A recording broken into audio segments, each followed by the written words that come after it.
Seja bem-vindo a Carl G, nome do meu canal. Estou mais uma vez aqui para lhe trazer mais um vídeo de história. Como pode ver na descrição deste vídeo, vamos olhar para o continente africano no período entre século XV a século XIX. Devo dizer que há de ser super interessante.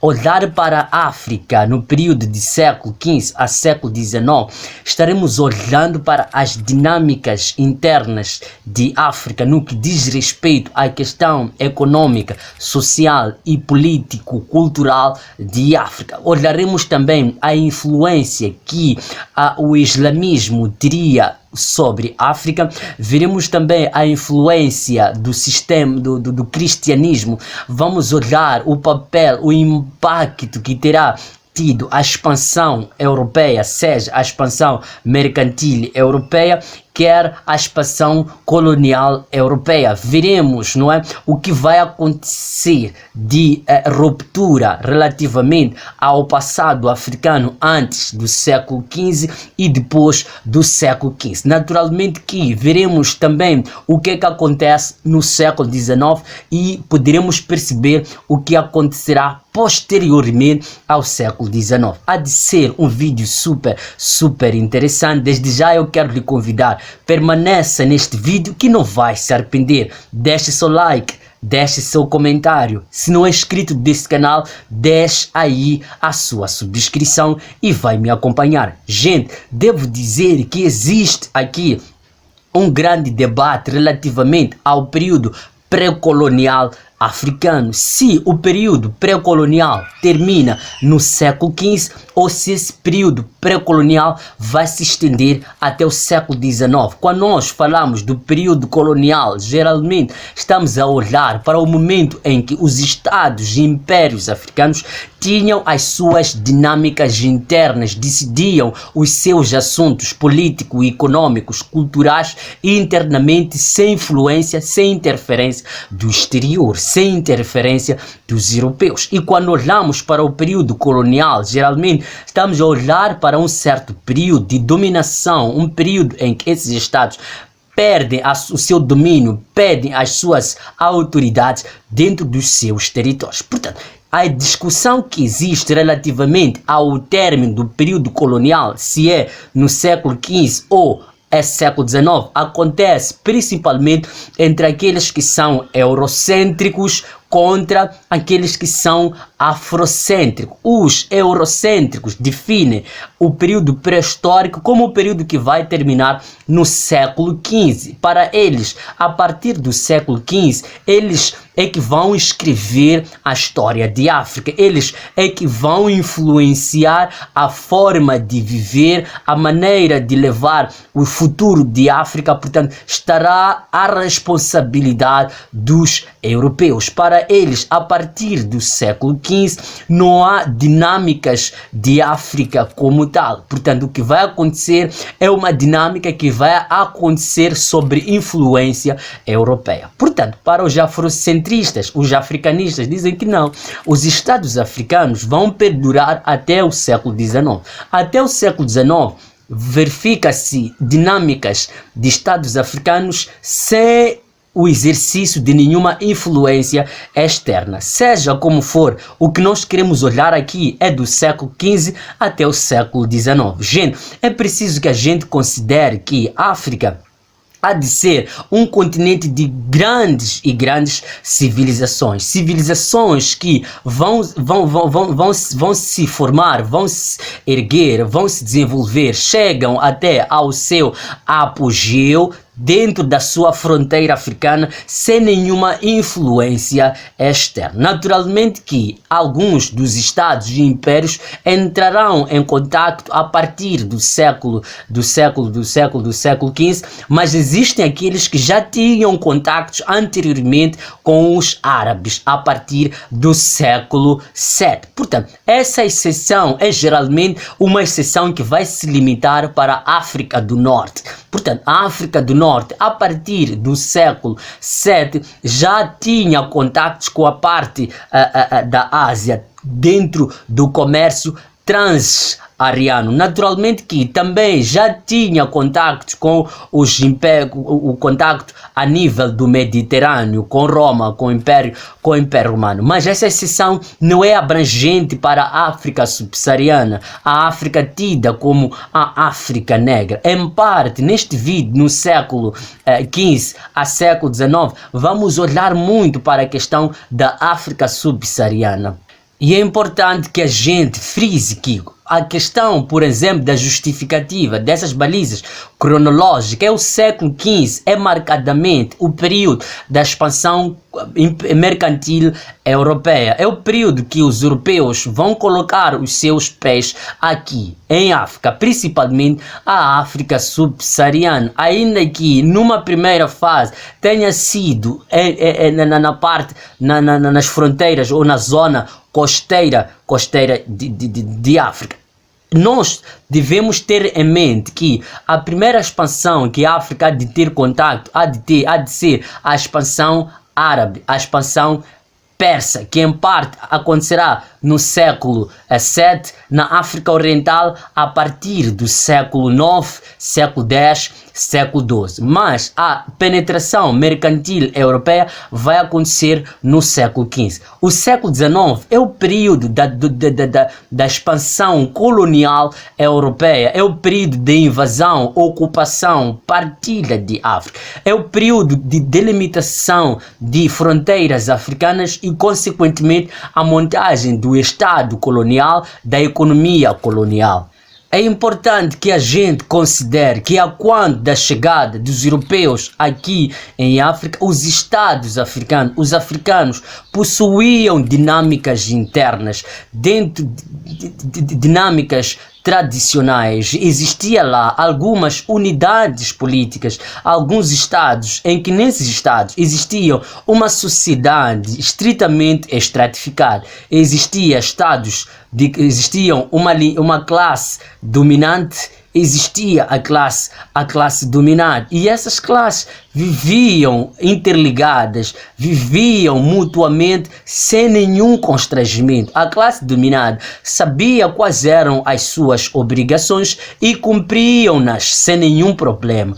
A classe dominada sabia também quais eram as suas obrigações. Quando falamos principalmente da classe dominante, percebemos que esta classe, que assumia todos os poderes, incluindo os poderes ideológicos, era esta classe que era responsável de manter o bem-estar, seja na questão de produtividade, na questão de relacionamento, relação entre os vivos e os mortos. É esta classe que apelava à questão de chuva, a questão de produtividade, a questão de fertilidade. É esta classe que resolvia a questão de litígios, é esta classe que resolvia a questão de mantimentos em momentos de crise. Portanto, esses estados eram autônomas, eram independentes uma das outras e, portanto, esses estados conviveram por muito tempo. Naturalmente que nesses estados existirá uma grande influência, um grande impacto e uma grande alteração, principalmente com a expansão mercantil árabe. Que esta expansão mercantil árabe vai trazer o islamismo dentro de estados africanos. Temos o caso, por exemplo, do estado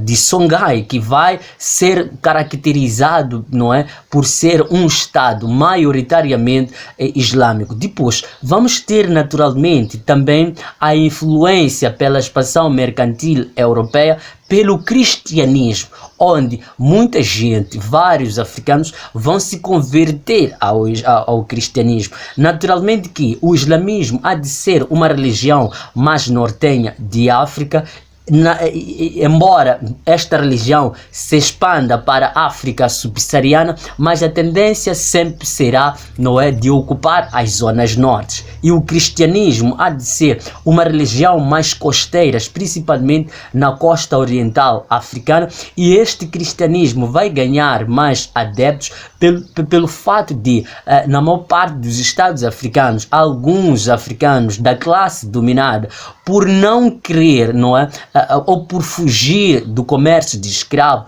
vão se submeter, não é, a este processo de conversão ao cristianismo, seja o cristianismo principalmente. Mas também existia a nível da África Oriental um grande papel que há de ser exercido, não é, pela própria religião islâmica. Conseguimos perceber na África Oriental, na costa principalmente, não é, a cultura, o surgimento da cultura swahili, que é em parte a adoção de uma cultura da Ásia, porque os árabes, quando aqui chegam na África Oriental, vão se misturar naturalmente com as nativas, fazendo alguns casamentos, e nesses casamentos pessoais ou de indivíduos vão se traduzir também em casamentos culturais, mixigenação de culturas, que mais tarde essas culturas vão nascendo outras culturas, que é o caso, por exemplo, da cultura swahili, que é a cultura, não é, da zona oriental, ou a cultura da costa. É importante a gente frisar aqui que existiam em África grandes estados, grandes impérios. Estamos a falar principalmente do próprio estado de Nguenemutapa, estados de Marravi, estamos a falar de Ghana, estamos a falar de Mali, estamos a falar de Songhai. Mas também existiam outras unidades sem estados, que é o caso, por exemplo, dos Shonas, que é o caso, estamos a falar de clã Shona, estamos a falar, por exemplo, dos Urubais, estamos a falar dos Swahilis, que eram eram clãs, eram tribos que estavam organizados entre si, sem necessariamente estar envolvidos dentro de um certo estado. Naturalmente que existia dentro daquela tribo alguém que fosse a pessoa mais velha, a pessoa mais velha naquela tribo, mas não necessariamente isto ser um reino, ser isto um verdadeiro estado. Portanto, com o contacto que os estados africanos vão ter com os europeus, farão com que os europeus fossem mudar as suas dinâmicas internas para adequar ao novo sistema comercial, principalmente o comércio triangular, o comércio transatlântico. Portanto, sabemos que anteriormente a este comércio, os estados africanos estiveram envolvidos ao comércio transariano, mas neste comércio transatlântico, o comércio triangular, que era baseado principalmente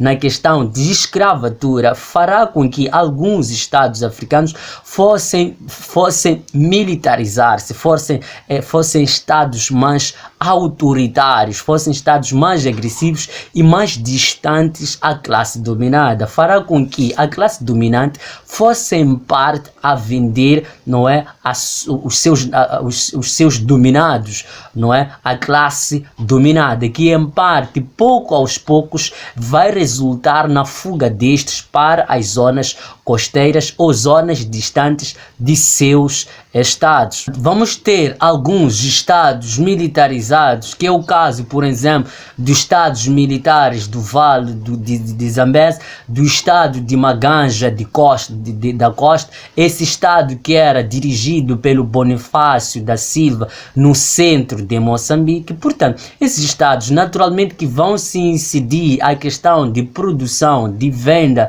de escravos esses que eram capturados no interior de seus estados, no interior de África, e eram arrastados para as zonas costeiras de África, e que a partir das zonas costeiras de África, não é, eram transportados para as zonas ou para as Américas, ou as zonas de chegada, onde podiam, não é, serem colocados nas grandes plantações de açúcar, de cacau e por aí em diante.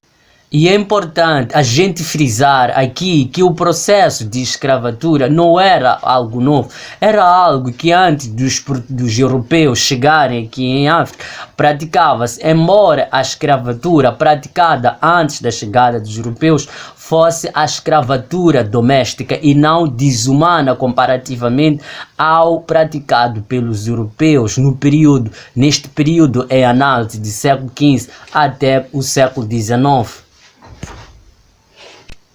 Portanto, para terminar este vídeo, devo dizer que o século XIX há de ser marcado pela invasão, pela ocupação, partilha de África. Como eu tenho vários vídeos que falam sobre o século XIX africano.